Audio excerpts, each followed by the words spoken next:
Good morning, students. Good morning, class. I welcome you to class this morning. This is week 7 in communication in English, GST111. I want to believe that before now, the other lecturers have taken you through different topics in this course, talking about GST111, communication in English. So, my name is Dr. Bose Mayadenu. People usually call me Dr. Maya. So if you once you see me, you can call me Dr. Maya. So yeah, that is my name. So this morning we'll be looking at a topic, the part one of this topic. That's talking about involving good styles of writing. Involving good styles of writing. And when we talk about styles of writing, we want to concentrate on punctuations this morning, today. This week, we'll be looking at punctuation mechanics. So I'm talking about writing, getting to write on the right way and effectively. It's important to understand punctuation techniques, because many times we have a kind of a misconception, misunderstanding if you don't apply your punctuations properly.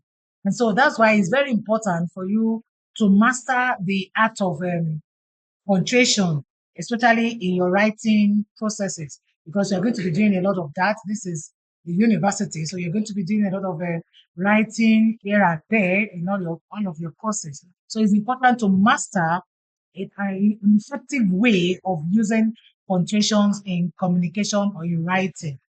So this morning we're going to be looking at we're starting with the introduction.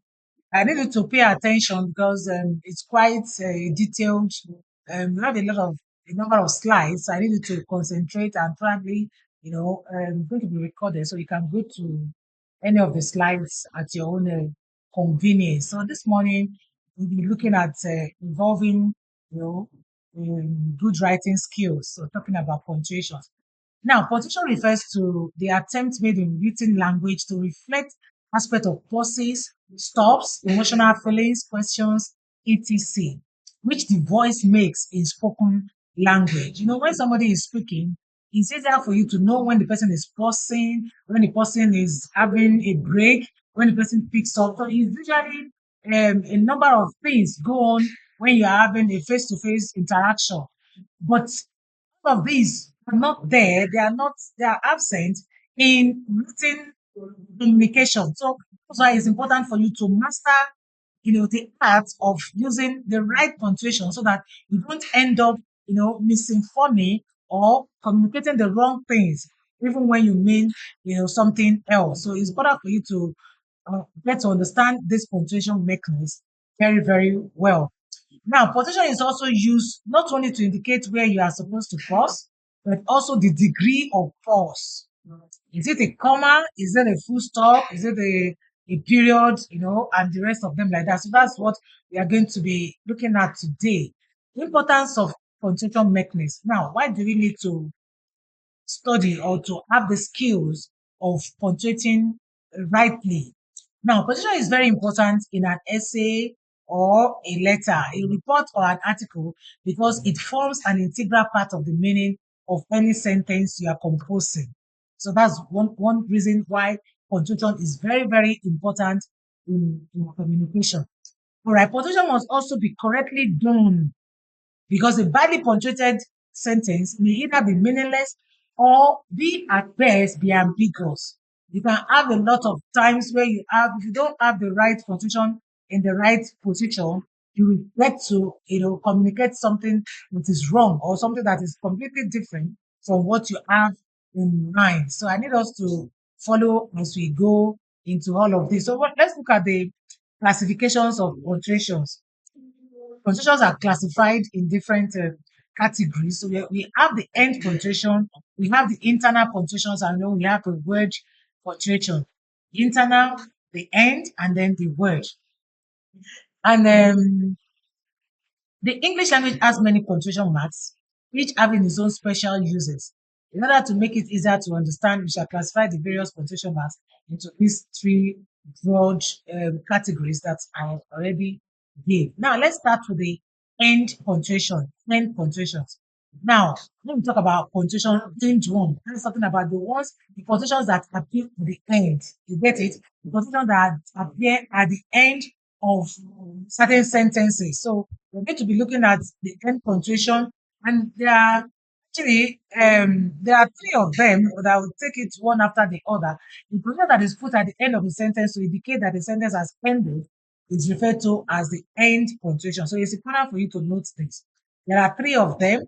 The end positions include your full stop, your regular, full stop, which is also known as period. In American English, it's known as period. In British, it's full stop. Then we also have the question mark. The question mark too is a symbol, is an indication of an end punctuation. And then, of course, we have the exclamation mark. So we're going to be taking all of these one after the other as we progress. So let's start with the full stop. Let's start with the full stop. The full stop is also called the period, and you also know the sign that's like a dot at the end of a sentence. When you see that at the end of a sentence, number one, there are so many uses of the full stop. So we're going to be taking it one after the other, and I need you to follow, and then, of course, get to understand the examples that I've given here too, so that on your own you can also give such examples on your own, as the case may be. Now, at the end of sentences that are used to make statements, we have full stop at the end of sentences that are used to make statements. Now, what are statements? When you make a statement, a declarative statement at that, a declarative statement. For instance, when we say today is a happy day. Today is a happy day. The earth is spherical. That's when you use a full stop after such statement. And if there is a note that you have to take precaution of here. It says do not put a full stop within a sentence. A full stop is expected to come at the end. That is why it's an end punctuation. Because if you put a full stop in the wrong places where you're not supposed to place the full stop, you end up communicating, the wrong thing. You give the wrong impression. But that's why you have example here. You say she came to see me yesterday. That doesn't make sense because where you paused, where you put a full stop, is not where it is supposed to be. The sentence should have been, she came to see me yesterday. She came to see me yesterday. And there will be a full stop or a period at the end of such a statement. So that is number one use of a punctuation. Number two, one use of a end punctuation full stop. Then, of course, after abbreviation, when you abbreviate certain words, it could be number, it could be anything. When you have an abbreviation will definitely be something that is incomplete. So when you have it incomplete, in most cases, you put a full stop to indicate that, oh, this is an abbreviation and not the full word or the full statement or phrase. So we have abbreviation. For instance, we are in the month of November, we're in the month of it's already December. So if you have a December, instead of spelling it out, you can have DEC. And DEC, when you now have a full stop after it, it indicates that it's an incomplete word, an abbreviated word. For instance, too, we have it as in company, CO. Then also be careful not to use full stop after abbreviations, such as, because all of these rules, you must also know where they apply. There are also exceptions. So every rule, there are exceptions. So you should also identify or know those ones that you do not put, those abbreviations that you do not put full stop. Is very important for you to know. Number one of such is the metric unit. The metric unit, talking about 2 mil, 2 kg.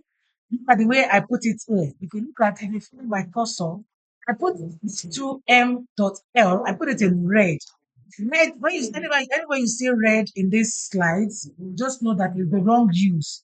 Like you are using a red pen to mark something, it's a wrong use of that abbreviation or that quotation that we are talking about. So in this case of the metric unit, you have it as in 2 ml. You say 2 ml or 2 kg. without a full stop in between the K, even though it's an abbreviation. Hope that is clear. Now, it's about governmental agencies too. Governmental agencies, some of the acronyms in governmental agencies, like the MPA, you don't have a full stop in between N, E, and A. You write it together because it's a governmental agency, and then it's a common knowledge because everybody knows about it because it's a governmental agency. So you don't need to put full stop in between. So I need you to take note of all of this. And of course, large corporations like CBN, PHCN, EFCC, you are very familiar with all of those. So you do not put full stop in between all of these, even though they are abbreviations, even though they are like acronyms, you do not put a full stop in those ones. Then, of course, the other commonly used abbreviations too, like TV, your FM, you do not use a full stop for those ones as well. Then you also need to know that when only the first and the last letter of a word is used in the abbreviation, do not use a full stop. Now, I need you to pay attention very well, especially here, because many times you see a lot of people that make mistake when it comes to using this kind of this full stop in some abbreviations, especially in some titles. Now, what does the rule say? The rule says, especially in British spellings, because we are dealing with British spellings here. We use British language, British English. So we are dealing with British abbreviations. Whenever you have the first letter and the last letter in an abbreviation, for instance, doctor has D and R as the first and the last letters. According to the British rule, you do not put a full stop after the R. Like in the case where we have what we have here, this DR, doctor. My name is Dr. Bose Mayadenu. So you can write my name, you're supposed to just write DR and not with a full stop. But in American English, though, because a lot of people too like to write in American English, but for examination purposes, for official purposes, and of course, because we know we also operate on British English here. So we're going to stick to British style of writing. So for the British, you do not put a full stop after the R, as in doctor.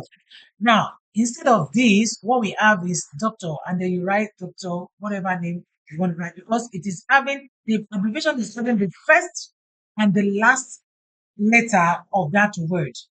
D is the initial letter in doctor. R is the last letter in doctor. And that is why you do not need to put a full stop. The same thing with Mr., the same thing with Saint, like we have in this example. So all these ones that are in red is to indicate the wrong use. And then, of course, you have the right use here. Then we have lieutenant instead of without a T, without a full stop, in the correct version of it. Okay. Now, we also use the full stop to mark off initials, the initials of people's name. When you write the initials, instead of writing the complete word, the complete names of people, maybe for want of space or because it's too lengthy, you want to abbreviate it, you want to write it in initials. So in initials too, we put full stop to mark initials of certain titles, certain names, like what we have here, the DM Fashanu. D stands for Daniel, Modupe, M for Modupe, so Fashanu. So here we have it D with a full stop, M with a full stop. OT Johnson for Olawale Tunde Johnson. So we have a full stop also in initials of names. My name is Bose Mayadenu. So my initials will be AG Mayadenu. So between A and G, there is a full stop. After A, there is a full stop. After G, there is also a full stop. And of course, with degrees, many of you, when you finish your course, you'll be getting degrees in bachelor, it could be bachelor of arts, bachelor of sciences, bachelor of education, and all of that. So BA, as in degrees, we have abbreviations because they are also like an abbreviation. So we have B, you have a full stop following the B, and then we also have it following the A. That is that full stop. Then another way of also using full stop is after a mild imperative sentence. An imperative sentence. Please give me some water. That's an example. Call back next week. That's another example. You also have it in to mark off minutes and hours. Minutes and hours.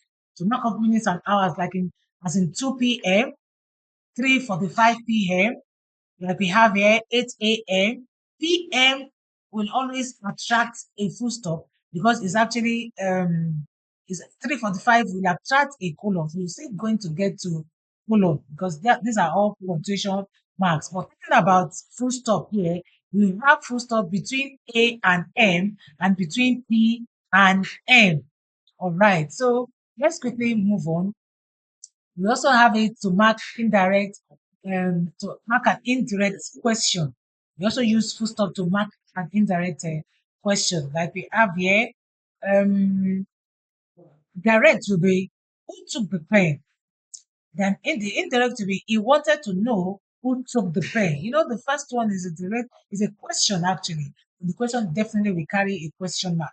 We will get to where we talk about the question mark shortly. But the indirect, when you are going to report that in an indirect statement, it's going to be, it's going to carry a full stop at the end. He wanted to know who took the pen. Then another example, how far is the place? He wants to know how far the place is. So these are all uses of a full stop as a punctuation mark. Note where your full stops are expected to be, added when you are writing so that you don't, have fragments. You don't have sentence fragments, like I said earlier. And of course, another end punctuation is the question mark. The question mark. The question mark follows an interrogative sentence. Of course, when you interrogate, you're asking questions. So when you ask questions, that's when we talk about interrogative sentence. And question mark, you all know the signs, the symbol of a question mark. This is a sign that you have here. This is what we have here, the question mark. Now, the question mark follows an interrogative sentence. Will you go to school today? Were you in class earlier? Did you go Did you go to church yesterday? So these are questions, and they are called interrogative, statements when you ask questions to interrogate. And then, of course, a question mark will always follow an interrogative statement or sentence. Then number two use of the question mark. Uncertain information would also be followed by a question mark. When you are not too certain about what you are saying, so you want to like it's a question, but you are not like sure about what you want to say. So you say you are late already, or you are already late. It's a question, even though you are not asking what, you are not asking how, you are not asking where, why, no. Then you have made a statement in an interrogative manner because you are not too sure about the information you are trying to get an answer to. So you say you are late already, or you already late. My lecturer has come. So that's another way of writing, of using interrogative because that is actually like a question in a statement format, in a statement form. You get it? So then you do not use a full stop after a question mark or an exclamation mark. You remember we're talking about question full stop earlier. Now we're talking about question mark. And of course, we'll still talk about exclamation mark. Now, you don't use when you use one of these, either a question mark, a full stop, or an exclamation mark. You do not put a full stop after an exclamation mark. You do not put a full stop after a question mark. That's very important for you to note. Now, look at the way it's used here. See, this one is an incorrect way of using a question mark because the person that has asked a question, the question mark itself is an end punctuation. It's an end punctuation that is capable of ending a sentence. And when it ends a sentence, that is a sentence has been made and is complete already. So there is no need for you to add a full stop after a question mark. Otherwise, it will be, you know, taken as an error. It will be taken as an error. You can see this marked in red, the question mark and a full stop. So what you should have, once it's a question mark, just end it with a question mark. Okay. All right. So let's move on again. Let's move on. Another use of the question mark is that you use a question mark inside a quotation when the quotation is a question. Please take note of that. You use a question mark inside a quotation when the quotation is a question. Because you said earlier that a question mark will always follow an interrogative statement or sentence. Yeah, that's talking about question. So when a quotation is in the form of a question, then it must carry a question mark. Look at the examples I have. The lecturer asked, can you see now? I'm about to quote the lecturer. Have you all written your assignments? Have you all written your assignments? That's a question. It's inside a quote, though, but then it's a question. It must carry a question mark because it is a question inside a quotation. Okay, so that is what we have there. And then note again that when the quotation is not a question, you should just place the quotation mark after the quotation. Look at the mark. You look at where the quotation mark is. Now look at this example. Consider this example. Did you say everybody should write the test? You are quoting it actually. It's a quotation, but then you must put the quotation mark before the question mark. Please take note of this. And I need you to go back to after this class. I need you to go back to all of these slides so that you can get the full because we have a lot of slides and then our time is not too generous on us. So we have to run along. Okay, let's say another end punctuation, another type of end punctuation. Remember, we looked at end punctuation. The first one we have looked at is the full stop, that's the period, and then we just looked at the question mark. Another end punctuation, the exclamation mark. The exclamation mark is important for you to note that an exclamation mark. This is the symbol, like a stroke and a dot, a stroke and a dot. Now, an exclamation mark follows an exclamatory sentence. An exclamatory sentence. What is an exclamation? An exclamation might be, talking about your feelings, your emotions, your excitement, your sentences that you make when you are excited. Hooray! Yippee! Wow! Those are exclamatory statements. So when you have that, you have an exclamation following it immediately. So you need to just get to understand all of these things.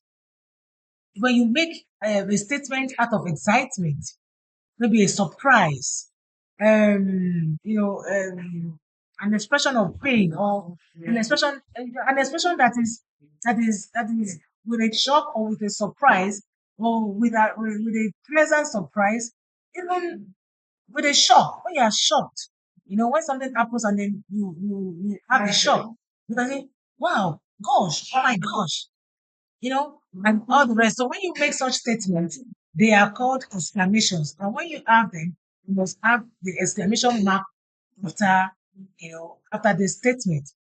You are just too great. What a brilliant suggestion. These are exclamatory statements. And then, of course, you also use an exclamation mark after a forceful command. When you use a forceful command, it also carries because it's also an expression of emotion. When you say something, lost, maybe out of anger, not lost, shut the door, never say that again. So exclamation mark is used after an emotional phrase. Oh my, oh, what a beauty. Oh, when you make such statements, they are all exclamatory statements that must always carry an exclamation mark. Okay, let's move now. All right, an exclamation mark is also used, of course, as an expression of surprise. So you have graduated. Oh wow. Wow, you are finished. Beautiful. Many exclamations are initiated. What? How? How beautiful. How stupid. How great. Gracious. All of these statements will always carry an exclamation mark after them. Now, what is that for end punctuations? Don't forget, we have looked at end punctuations, the three categories or the three subdivisions of end punctuations, talking about the full stop, the question mark, and the exclamatory mark. Now, let's come to the internal punctuations, quickly. There are quite a number of them in English, quite a number of internal punctuations. We're going to be looking at them one after the other. Internal punctuations are those marks often used in the middle of phrases, clauses, and sentences. And some of them are comma. You are familiar with your comma, your dash, your ellipses, your colon, your semicolon, your parentheses, your bracket, and then, of course, your caret. You're going to get that in a short while.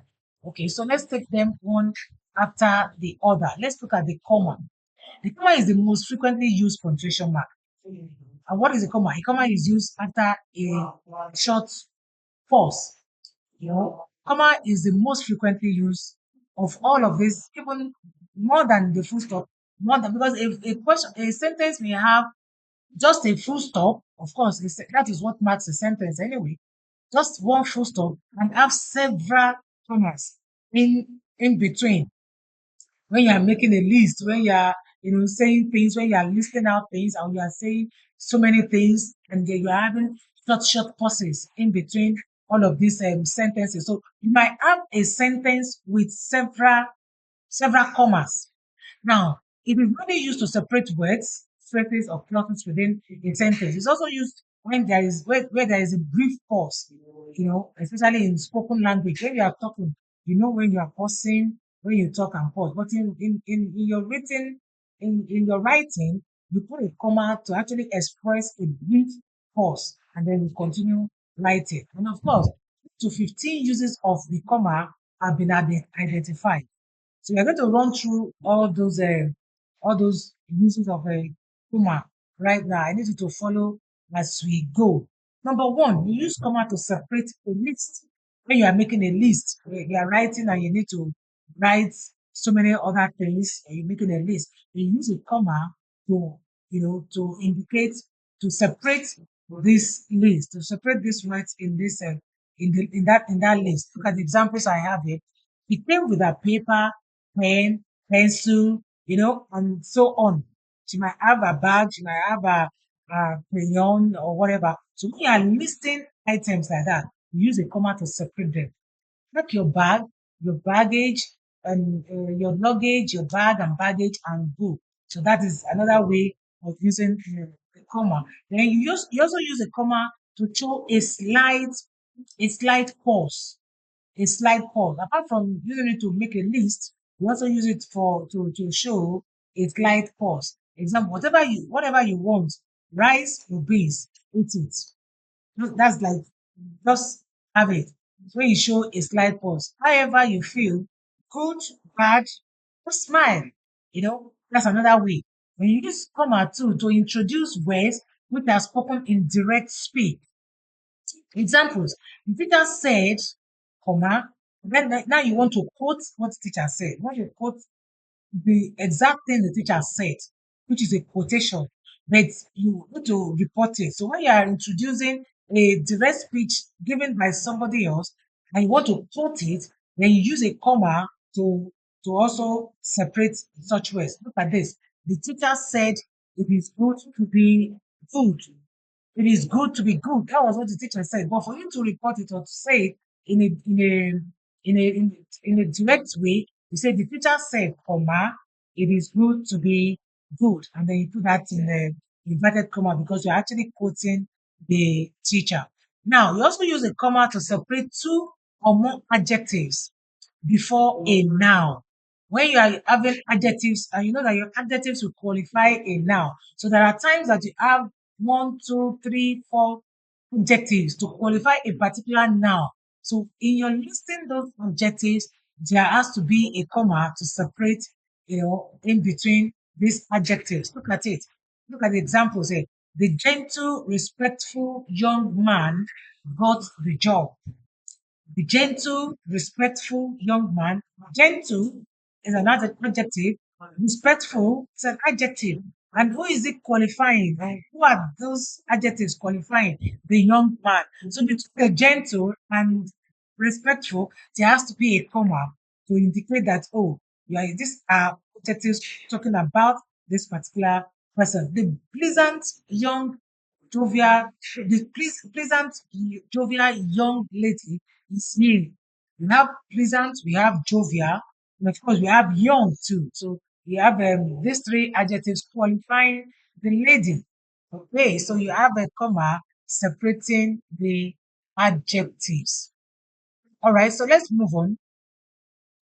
Another use of the comma, you also use the comma to precede any of the following conjunctions when it joins two independent clauses. Please take note of that. Where you have two independent clauses, of course, in a sentence, where you have conjunctions, there are so many of them. You know your conjunctions, your and, your but, what, no, for, your, yet, etc. But you do not use a conjunction. You do not use a comma if the conjunction joins two verbs. Two verbs. Let's take examples of that.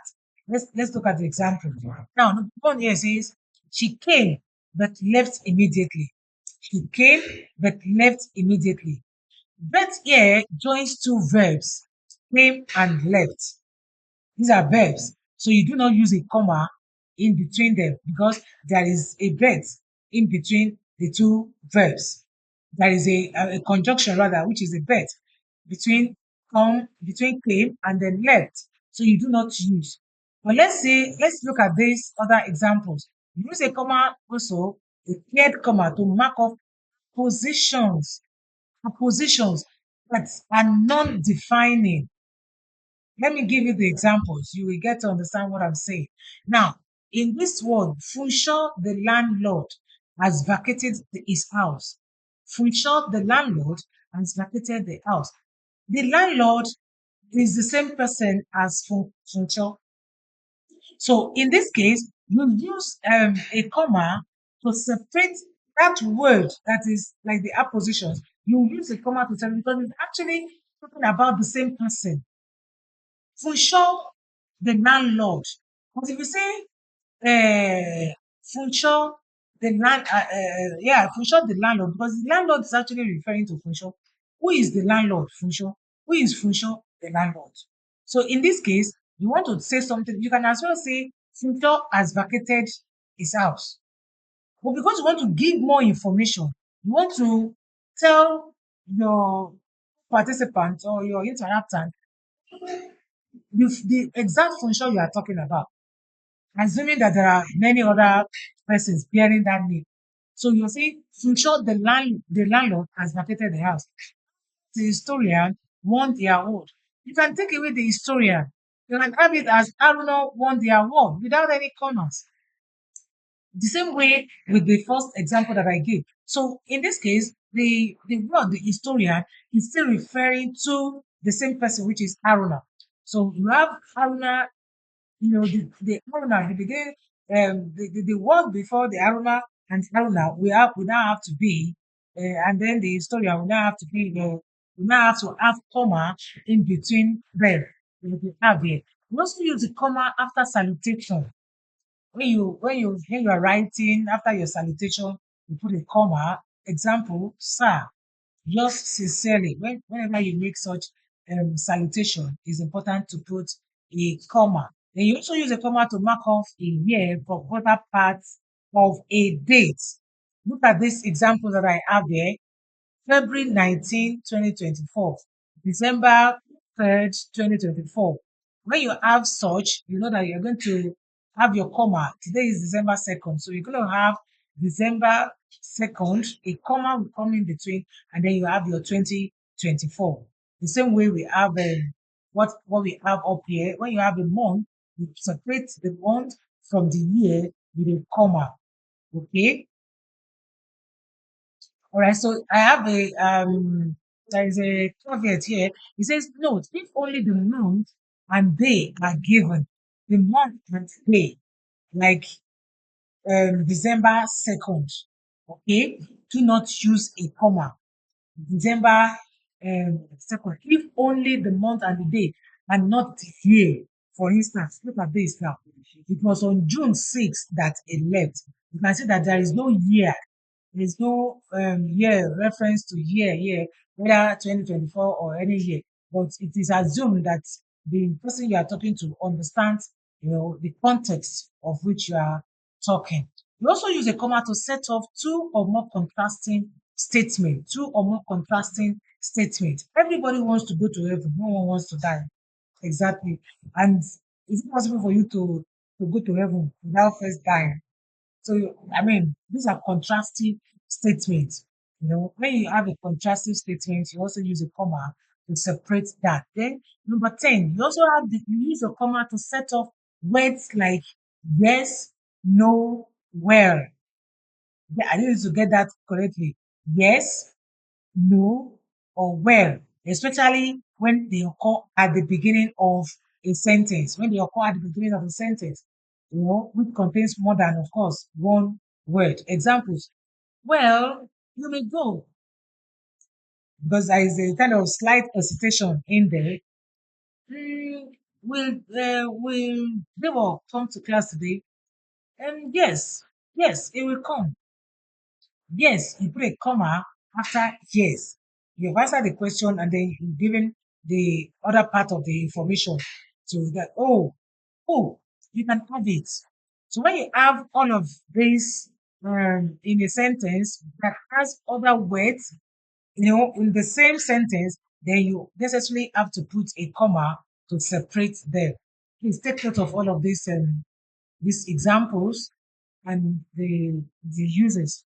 Then you also use a comma to mark off parenthetical expressions or linking adverbs, like sure, I believe. On the other hand, contrary, on the contrary, after all, naturally, of course. When you have things like this, in my opinion, however, initially, moreover, in addition, when you have all of these starting, sentences, it's important that you put a comma after, because you are about to say something. So you are just saying that maybe like to introduce that statement you're about to make. In my own opinion, I think we should go on break. You get what I'm saying? So, in my own opinion, when you use it to start a statement, it means you want to say something, you want to express an opinion.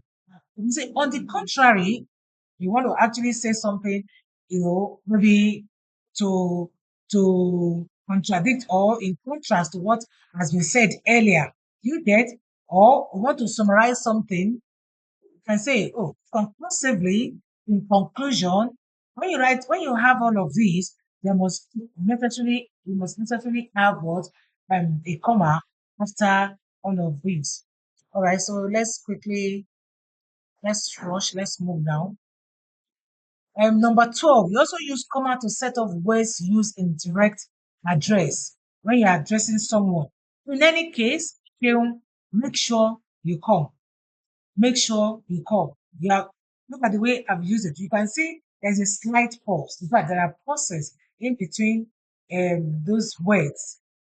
In any case, she'll make sure you come. Okay. Now you have it in any case. Remember, like one we said earlier, you put a comma there. Then for mentioning the name, she'll make sure you come. Like Cheon is separate, and then make sure you come is an instruction to Cheon. So you put a comma after in between these words. Your grade point is encouraging, Wale.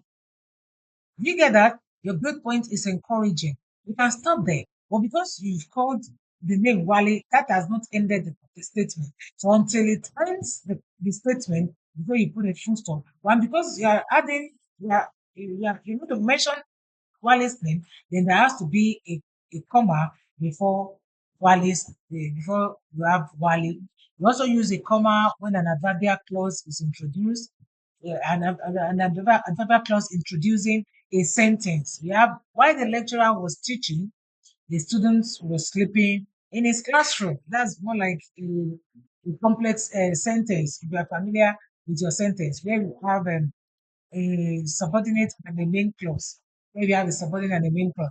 And in most cases, the subordinate will be the adverbial clause. While the lecturer was teaching, the students was sleeping in his classroom. So while the lecturer was teaching, there is a full stop. What happens while the lecturer was it means it is inconclusive. So that's why they call it subordinate, because it is not made, it cannot make sense on its own. You cannot just say something like that and end it there. While the lecturer was teaching, what happens? What then happens? While the lecturer was teaching, the student was sleeping in his classroom. Note that comma is not used to set off an adverbial clause at the end of a sentence. Listen to that. While it is at the end, that is when you have your main clause and then your subordinate clause, there won't be any need for you to add a comma in between the two, because you just see that it will flow. The student was sleeping in his class when the lecturer was teaching. So that flows. So you don't need to add any comma in between. So it's important for you to know. But when the adverbial clause is at the beginning, remember, it's almost the same thing. It's the same sentence we are having here. The same thing. We are expressing the same thing, but the arrangement is what is different. While the lecturer was teaching, comma, it means you must still say something. But in the second case, the student was sleeping in his class when the teacher was teaching. And then the last but not the least, we also use a comma to separate expressions that follow one another. Expressions that follow one another. Positive confession is essential. Confess positively. You can see that as they follow one another. All right, another one that we're going to be considering is the inverted comma. The inverted comma. The inverted comma is usually known as a quotation mark. The quotation mark. Single inverted commas, like we have it here. We call it inverted comma because the comma is usually like a subscript. You know what I mean by a subscript? Something that comes under, while it is inverted because it goes up. This inverted comma is the one that is a comma that is up instead of down. Is the superscript instead of the subscript. Okay. So now we have it in this sign. This is a sign for your inverted commas. Now for we have the British style and we have the American style. It will be single in American. The American style is single, you know. Then the is double for British. It's double for British. So for the purpose of this class, we're going to be having it as double because we want to stick with the British spellings or the British style of writing. Number one, let's quickly look at the uses of the inverted commas. The uses of inverted commas. It is used to enclose words or expressions that are directly quoted. When you quote a word, when you have a direct quotator, when you have a direct quotator, this one says, the example here says, the soul that sins shall die. That's a quotation from the Bible. So I'm quoting. So when you are quoting something verbatim, if you are quoting the exact thing that was said, if you are reporting the exact thing and the way it is being said, then it must definitely be in the quotation mark. But they are not your direct words. They are not the words from you. You are quoting someone. So when you are directly, giving instructions that are directly quoted, they must be put in inverted commas. Note, the quotation is not required in an indirect speech, like we considered earlier. In an indirect speech, you don't need to put it in quotation mark because already you are reporting it in your own way. You are reporting it in your own style, in your own language. For instance, let's look at this example. Direct will be, and he see her tomorrow. He said that he might see her tomorrow. So that you're not quoting anything here. And since you are not quoting, you are saying it in your own words. So because you are not quoting, you need not put any inverted commas. I hope that is clear. All right. You also use the inverted comma to mark off slang or technical terms like nicknames, slang, terms, and all of that. When it is not the usual way of using those terms, it is not the usual way, or it is not the exact way of using Talking about nicknames. Nicknames are not the real names of people. And then talking about terms that are technicals. some terms that are very technical, like if you have you don't have an equivalent of that word in English language or in that language you are writing, then you put that word in inverted commas. For instance, the man in Agbada is dancing well. You might look at it that you want to retain that Agbada day, but because Agbada is a technical term, it's not something that everybody, when you put it in inverted comma, then it will give an indication that, oh, this is not a regular word, this is not a regular English term. Okay. Now, for instance, your slang terms, you know how you use your slang. When you talk about bone, let's bone it, let's ignore him, that kind of a thing. Bone there, like let's fashion him. When you use such terms, because they are not the regular terms, they are kind of slang terms, you put them also in inverted comma. He is a Thomas when it comes to demonstrating faith. That guy, he's a Thomas. Oh. You have used Thomas. Thomas is the name of a person. But there is something about Thomas. Everybody, we easily link Thomas to the doubting Thomas in the Bible. That doubting Thomas that will doubt that, are you sure it was Jesus Christ that you saw? He said, are you sure? So people are very, very critical like that, that they are always very, when people doubt things too much, you want to call them Thomas, or doubting Thomas. But in this instance, you have used it figuratively, kind of, because he is a Thomas. His name is not Thomas, actually, but that is a Thomas when it comes to demonstrating faith. Some people are just like, they want to see before they believe. So, I mean, that is the example of such person. So, when you use some technical terms like that, you put them in inverted commas. Now, it is also used to enclose quotation that occurs inside a quotation. When you are putting inside another quotation, let's see examples here. All right. She asked me. Now, listen. She asked me, did the lecturer say? Did the lecturer say? Now, you want to quote what the lecturer says, the way the lecturer has said it. Now, he says, assignment should be submitted anytime or when. He is quoting, there is a quotation inside a quote. So when you have quotation inside a quote, then it's important that you must enclose that quotation with a quotation mark or in your inverted commas. You have noticed that single quotation marks are used to enclose the inside quotation, while double marks are used for the real quotation. It could be used vice versa. It depends on your choice. Now, the choice we're talking about here is about the first one, the big quotation. There's a bigger quotation and there is a quotation inside the bigger quotation. The bigger quotation that will embody the whole sentence would have to be in double quotation, while the one inside will now be in single quotation. Can you say that? Can you say this is from here, from did to when is where we have the big quotation. That's why we have the two inverted commas there. And then this one here, the assignment should be submitted. Now that is another quotation by inside a quotation. I hope that is clear. Then let's also look further. An inverted comma is also used to enclose letters, especially used in isolation. When a letter is used in isolation, like when you are numbering, look at this now. Example, look at this enclosure here, this bracket, this I, this Roman figure 1 is inside this this bracket. Look at it. You have enclosed it. You have enclosed it. Now, let's look at this. Keep using S because I'm talking about S as in isolation. In isolation, look at this example now. Stop using S. I'm giving an instruction now. Stop using S unnecessarily. And I have to put that S because this S on its own is standing alone. And it's not going to make sense if you don't put it in inverted commas.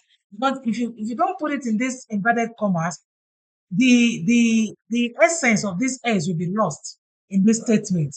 I'm saying don't use S indiscriminately, unnecessarily. That is, I now have to put it in that, in that quotation mark or in that inverted commas because I'm trying to say something about that particular letter. Okay. Now, note that when a passage to be quoted from another writer's book or work is more than 3 lines, of course, you indent the quotation rather than enclosing the words using quotation mark. That is when you are writing something and you're writing extensively. You think if you are quoting somebody, you put an inverted commas at the beginning and at the end. But when you are quoting something that is longer than 3 lines, want to quote something, maybe from a book or from an author, that is more than 3 lines, when you write them out, then you indent. You don't you don't put them in inverted commas any longer, but you indent. And how do you indent? You put them like if you're writing from margin to margin, you now enclose them, you put those words or those sentences or that quotation inside, in between the line, the margins. Put a little gap here, put a little gap here, because that is what they call indentation, when you indent. So you have to indent it, and when you indent, you don't put quotation marks any longer. It's important for you to note that by the time you start writing your essays and all the rest. Commas should not be overused in your writing. This is another caution. Do not overuse commas. But when you overuse commas, your words, your statement it becomes so wordy, so redundant. So you must understand the correct ways to use these commas. You must be able to determine whether the comma you use will aid your reader's understanding, because the essence of writing and using all this punctuation is for effective writing, so that when somebody reads it, they will have the exact information you are trying to pass across, so that your reader will just, get your point direct and easily, instead of, having too much to deal with and the rest of them like that. Okay. All right. So let's quickly move. Let's move. Another internal punctuation is the dash. The dash. The dash. That is this is the symbol for dash. Dash is, of course, is used to separate a sudden break in thought. In thought. According to your suggestion, you have a break in thought. I have decided to quit. You can as well say, I have decided to quit. But you want to now have a little pause or a break. Say, according to your suggestion, I've decided to quit. It is used to also indicate an addition to a stated sentence. A stated sentence. You can succeed if you don't relent. That is the condition, to success. And of course, I'm telling you too, you have to keep doing it. You have to, you mustn't relent. You must put in the work. You must put in all your best. So if you want to succeed, then you must not relent. So you shall succeed if you do not relent. Now, the verb sometimes can also be used in place of a comma. So a comma and a dash too can also be used, interchangeably, especially in cases like this. Then let's quickly move on to the semicolon. The semicolon. You use the semicolon to set off dependent clauses that are not connected by coordinating conjunction.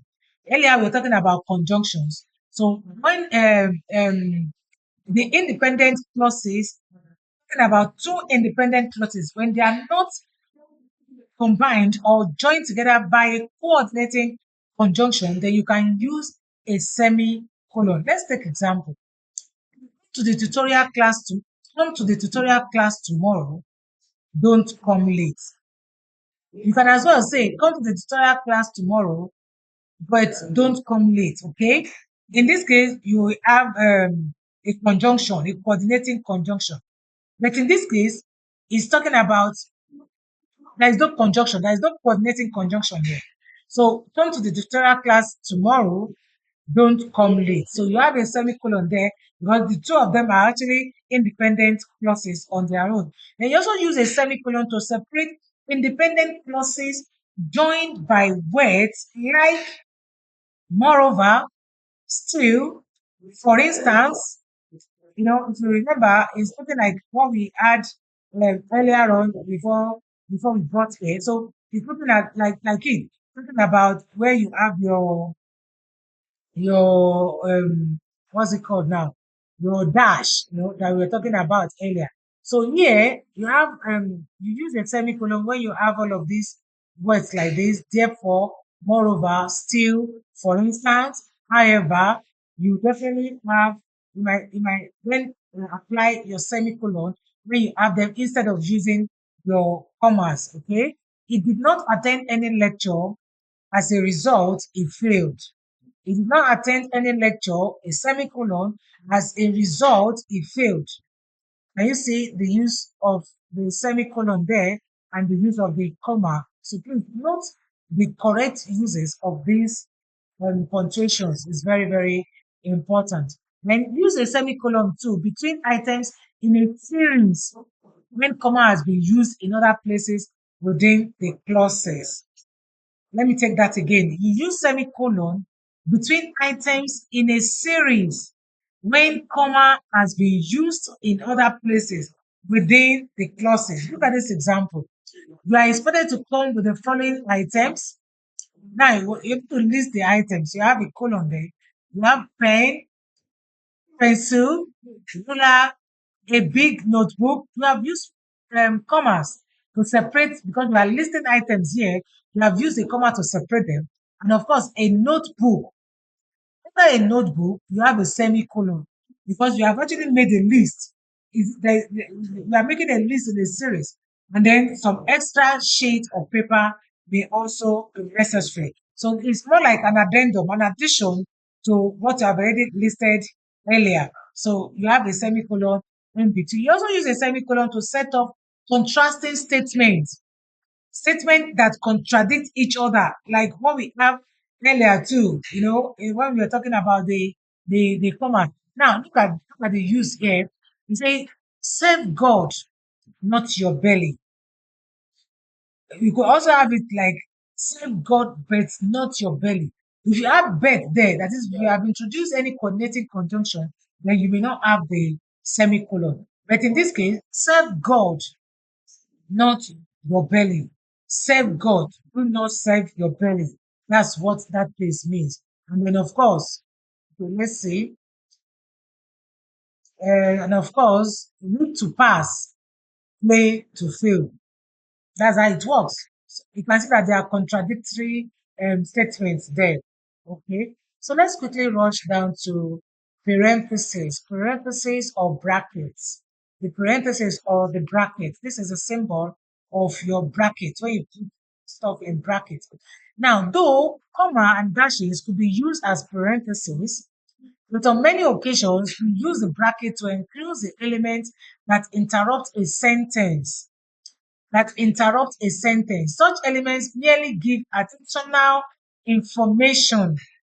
They give additional information which do not normally affect the meaning of the sentence if they were not included. Example here, number one, it says, he is careless, I must say. Now, look at the way you can use a bracket to actually enclose that I must say. Now, look at it here in the second example. He is, I must say, very careless. You can as well take out this I must say. You're just saying it for giving emphasis, for laying emphasis on that, or for giving an additional information. I'm not necessarily, it's not really part of that statement, okay? It's not like it's very important. Without it, it will still make some sense. So you can also have it, he's very careless. You can have it as good as he's very careless. But you are making an emphasis. He is, I must say, very, very careless. To lay emphasis on what you have said. That the element enclosed inside the parentheses can be removed without affecting the meaning. That's what I just explained. Okay, so let's move on to another internal punctuation, which is the caret. The caret. Many of you know these particular symbols, but you don't know the name given to it. I'm sure many of you use it when you are writing. In place, maybe you have made an omission. You want to write the boy is good, and then you have omitted the D. The void is good. And when you want to correct it, you have to add this mark, this sign. It's called the caret. It's called what? The caret. This is the sign of the caret. It's actually like a way of indicating that there is an omission. When you have had an omission, you use the caret to show the part of a piece of writing where elements have been omitted. Proofreaders often use this, use this caret, especially when they are writing. Look at the way it's used. I was trying to look for a way to put things actually, but just look at the way it is here. When is omitted and you need to include it, you put the caret. The caret, that is the mark. It's another in punctuation, like internal punctuation. So you have looked at a number of internal punctuations. You have looked at your semicolon, your colon, your dash, your caret, okay, your bracket, your parentheses, okay. So those are the internal, your inverted commas. Those are your internal punctuations. So it's important for you to note all of this. So last but not the least, we are coming to the word punctuation. The word punctuation, okay. The word punctuation. Now, what do we mean by the word punctuation? Word punctuations are those punctuation marks that are used in words when you are writing your words. Examples are hyphen, apostrophe, italics, underlining, capitalization, and the rest of them. They are used in the body of your writings, your essays. You use word punctuations, and those are the punctuations that I've mentioned. We're going to look at them briefly before we round off the class. Let's start with the hyphen. The hyphen. How do you use the hyphen? The hyphen is something similar to the dash. Okay, this is the hyphen. This is the mark here. This is the sign here. So now let's quickly look at the uses of the hyphen. You use the hyphen to indicate the continuation of a word that is divided at the end of the line. You are writing, especially when you are writing, and then you want to write a long um, word, and the space left will not, will not accommodate the entire word. So you want to break the word. When you break the word, you use an hyphen to indicate that there is a continuation in the next line or in the next page or the next row, in the next line. So when there is a break in a word, you use an hyphen. That's why it's called word punctuation. The punctuations that you use inside the word itself. So look at examples here. Ladies and gentlemen, gentlemen has been cut here. Instead of writing gentlemen straight on, there is a break. And because of that break, you have this hyphen. Okay? You are writing and then you're about to write compensation and you write compensate the remaining Sean, you have to indicate and use an hyphen to indicate that the Sean is actually coming in the next line. Then you must also place a hyphen in between two syllables and not, in syllable. Let me try and explain this. Compensation. That is, you have four syllables there. Compensation. Now, you don't put an hyphen in between S and A, in between these letters, because the say is a syllable. So if you're going to break it, make sure you break it in a unit of syllable. Ensure that you have a syllable before you put that hyphen. It's very important. Then we also use an hyphen in word, of course, in word punctuation when you have places like this to connect the aspect of compound nouns that contain prefixes. Prefixes. Example, ex-governor. If you want to talk about, a prefix X will definitely talk about former, previous or former. That's the meaning of X. So when you have ex-governor, between X and governor, you have an hyphen in between. Oh, governor elect, president elect. When you talk about president elect, you must have the hyphen in between president and elect. And one president elect that we know now is President Donald Trump, of course. So we talk about the president elect because he has not been sworn in yet. So he's still a president-elect. So you have it, hyphen will come before between president and elect. Of course, to also connect any prefix with proper nouns. Pre-colonial prefix. This is a prefix pre. The prefix, then pro is a prefix. So when you have a pro coming before an adjective, then you have an hyphen in between. You also use it to connect part of a compound adjective. Compound adjective. You want to an adjective, you know your adjective will always come, and qualify a noun. So when you have an adjective that is compound, having like two words forming a compound adjective, you have an hyphen in between. High power delegate. High power delegate. Okay. All right. So let's move on. Let's move on quickly. You also use a hyphen to connect elements of compound nouns that contain a prepositional phrase. A prepositional phrase. For instance, we have mother-in-law. Mother-in-law. This is a prepositional phrase. Of course, we have an in-law. In-law. Okay. Then, of course, to connect part of a fraction that functions as an adjective. A fraction to third, 1/4. When you have stuff like that, then you have your hyphen coming between these these two adjectives. Okay. Now note that hyphen and dash, they do not use the same symbol. Even while one is longer, the other is a bit shorter. But it's important for you to know the difference. Even if they look alike, they are different in their length. Okay. They are different in their length. For the hyphen here, you have it smaller than the dash. The dash is usually longer than the hyphen. Okay. All right. So that is that. Then we also have the apostrophe. The apostrophe, that's another word punctuation inside a word. Of course, by now I expect you to understand the the uses of the apostrophe.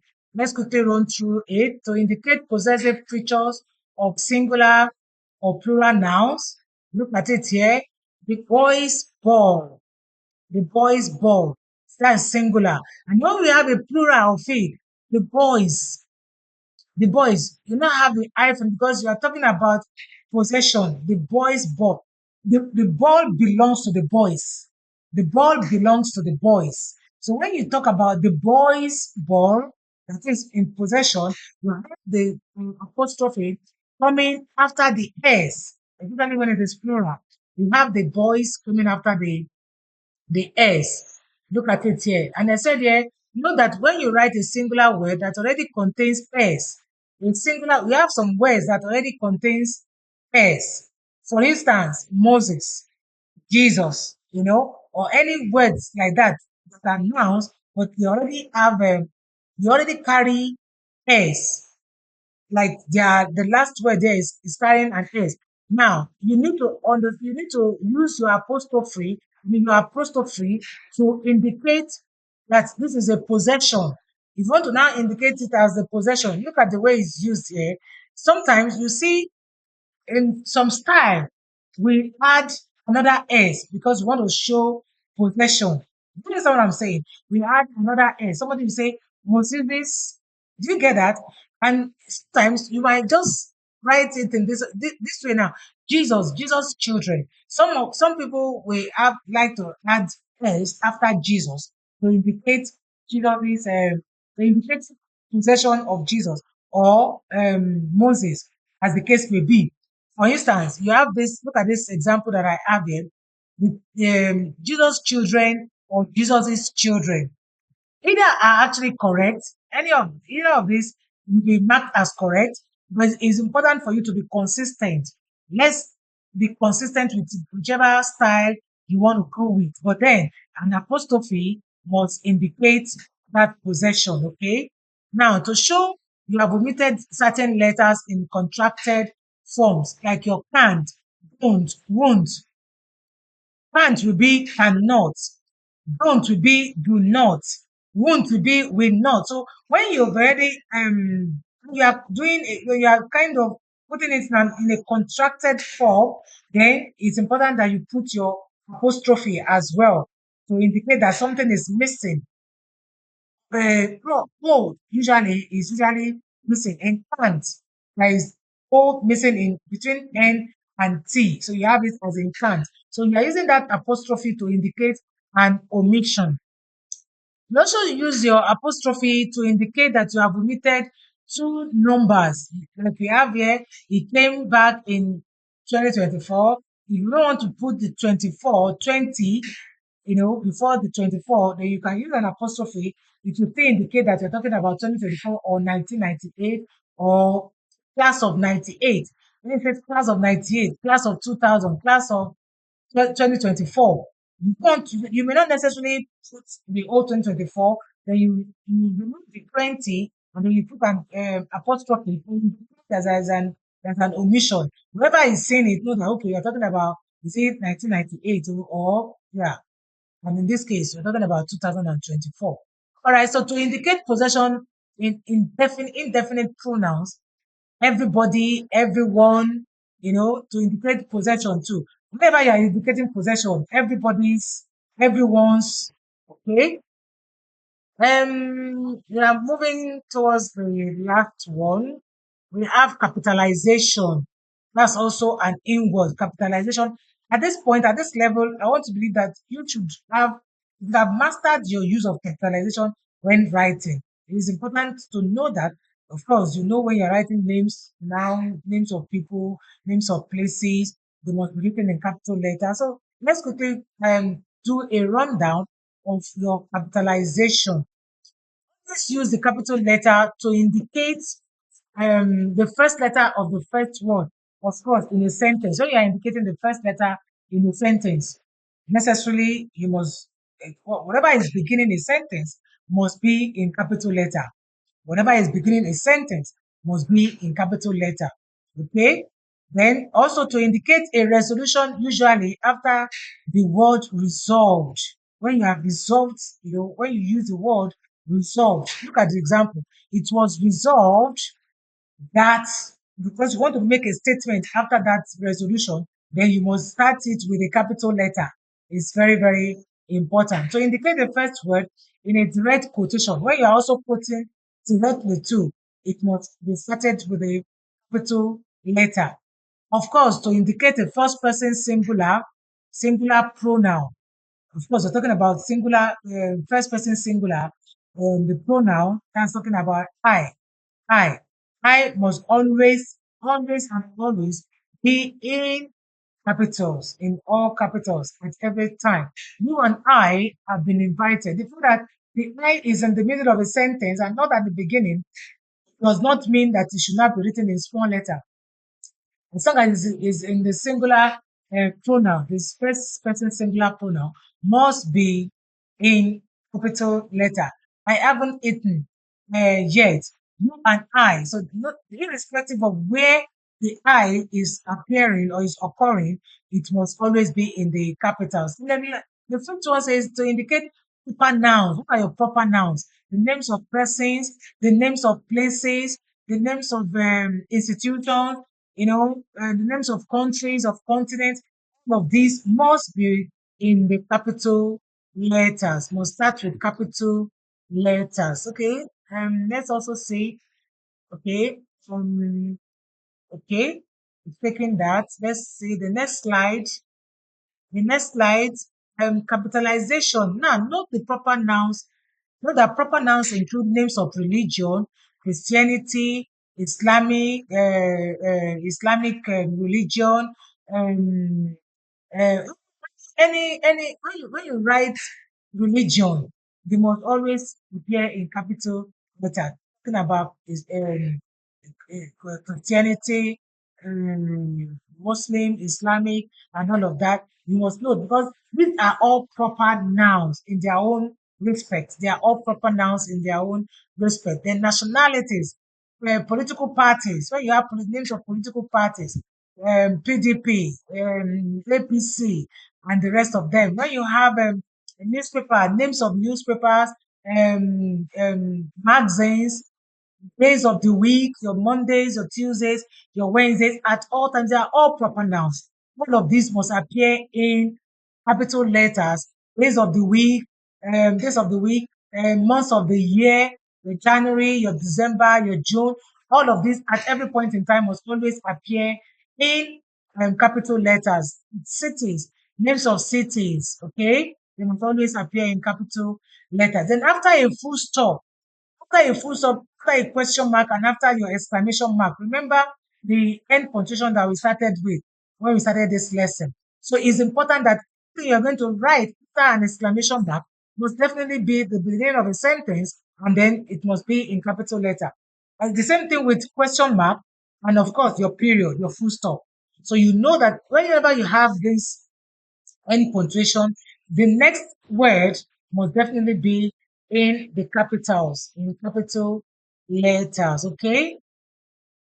Yeah, with your subjects too, your academic subjects, English, biology, computer science, all of these courses, names of courses must also be in capital letters. And of course, to show respect for deities, when you write God, when you write the names of God, the name deities, Holy Ghost, talk about of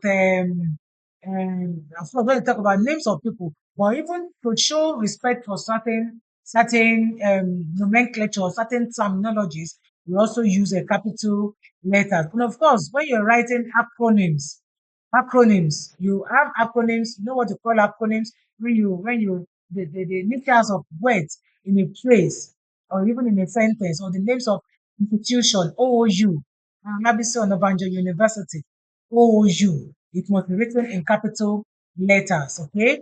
ASU, Association of Students of Association of Staff University Staff Union or something. So all of this must be written in capital letters because they are institutions. They are actually acronyms of institutions. Okay. All right. And then there is a caveat here. There's a note, something you need to note. You do not capitalize articles, you don't capitalize prepositions or conjunctions, in when they appear in a sentence, when they appear in between sentences.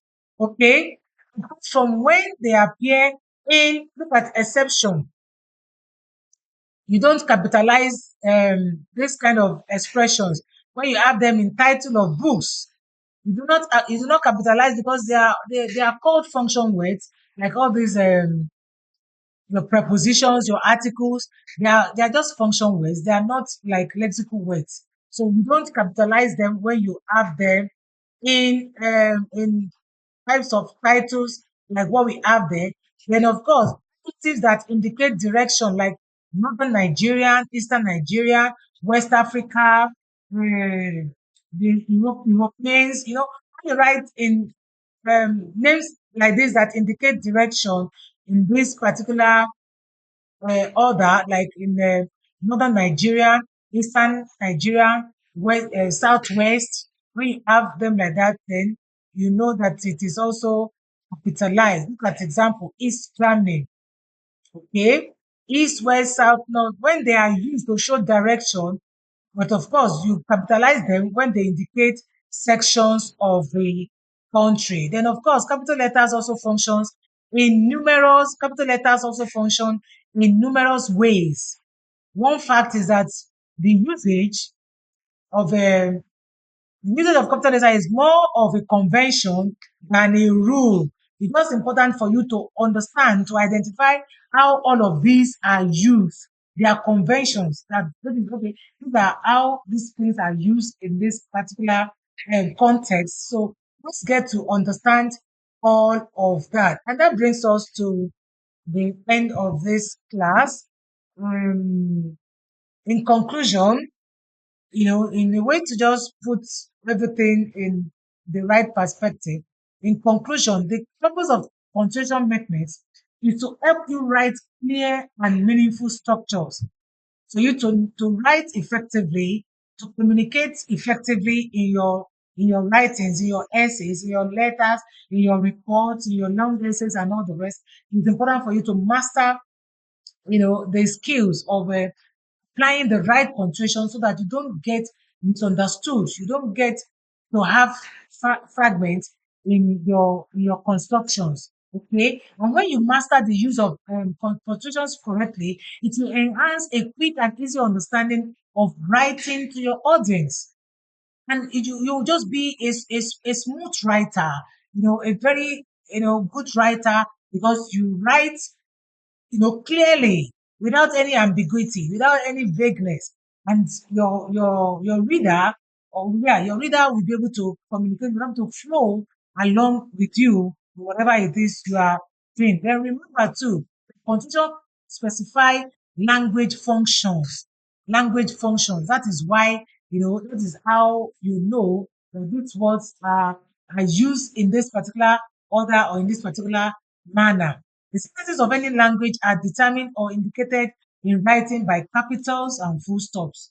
So when you understand all of this, then you know that when you understand the correct usage of all of these things that we've been talking about. Remember, we've looked at end punctuations, we've looked at internal punctuations, and we've also looked at word punctuations, and of course the different usage of all this punctuation marks. So it's very important. So therefore, always use your punctuation marks correctly to make your writing clear and without any ambiguity. I hope the lesson is taken, and I hope the is clear enough, and the examples given so far are quite